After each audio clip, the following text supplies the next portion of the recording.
Well, speaking of drugs, the NBA, the women's NBA player, Griner, who got picked up in a Russian airport for having a bunch of drugs in her carry-on bag, is pled guilty this week in Russia, likely hoping to get a low sentence. A lot of people testify very favorably to her character in those proceedings. And here's the two sort of narratives out there. Her narrative and the West narrative is that this is a politically motivated prosecution, that she was arrested after the Ukrainian conflict had begun to have a bargaining chip with the United States, and that's why they prosecuted her in the first place. And then on the flip side, the Russian narrative is she was randomly caught in a dog testing at the airport, and she had a bunch of illegal drugs on her. And the illegal drugs were the kind that were sufficiently in volume to equal the smuggling charge. And I have a mixed. I think both are partially right. So I'm not buying, like, Griner's story is that she accidentally forgot that they were in the bag. It's marijuana vape for anybody who's not familiar. Yeah, it was a bunch of cartridges. So it wasn't like one reefer. It wasn't. Honestly, it didn't seem to be enough just for personal consumption. I'll put it that way. And the kind of people who smuggle drugs into Russia are going to be people like celebrities and other people typically. I mean, if you were a drug smuggler, that's who you looked for. You look for pilots, you look for airline staff, and you look for celebrities. Famously in the French Connection, it was a major TV broadcaster, I believe, for France, and pilots who were doing the smuggling. So actually probably will be part of America's Untold Stories, David Ferry and other stories about how they were connected to smuggling operations while they were airline pilots, and that got some of them fired. And then they picked up other occupations, but that's another story for another day, another future T-shirt title. So I'm not quite buying her story, nor am I buying the Russian story that they truly thought this case was so significant that they had to fully prosecute it rather than come up with a different solution.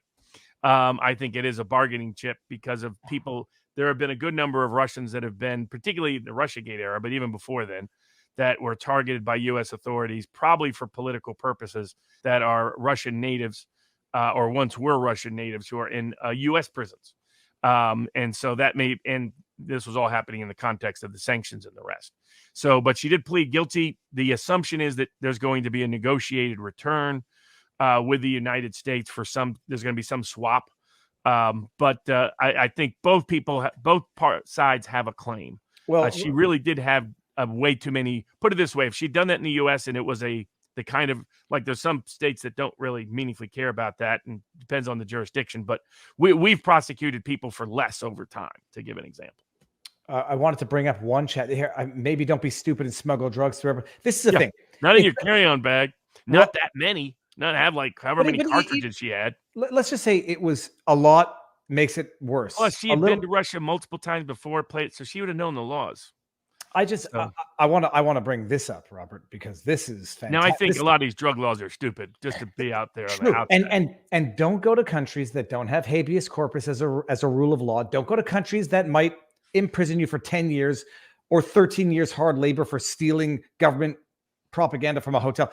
Don't go to North Korea. Don't go to countries where you might not get treated the way you think you deserve to get treated if you break the law. But listening to Reverend Al Sharpton. We can't sit by and watch this person just sit there and in a 99% rate of convictions face 10 years in jail. We can't sit by. And now my question is, Al Sharpton, were you talking about January 6th defendants in America, or were you talking about Griner in Russia? He was talking about Griner in Russia, but it applies perfectly mutatis mutandis. Yeah, the only difference is at least a few people have been get acquitted in Russia, by juries or judges. What is the federal conviction rate in D.C.? For January 6th, for the juries, it's been 100%. There's one judge trial that is acquitted, but for all the juries, it's been 100% conviction. And he says we can't. Now, I am critical of the Russian justice system. I think any justice system that has a conviction rate over 85%, just due to the risk of human error, just to the nature of human decision making, is too high. It's a sign of a system that's corrupt. That the juries are not acting independently, the judges are not acting independently, the prosecutors and the police cannot be trusted to be that accurate at that rate. Human history says otherwise. So I consider that a bad sign. But in the United States, in the January 6th cases, it's been 100%. So in those kind of in politically motivated cases, jury convictions are off the charts.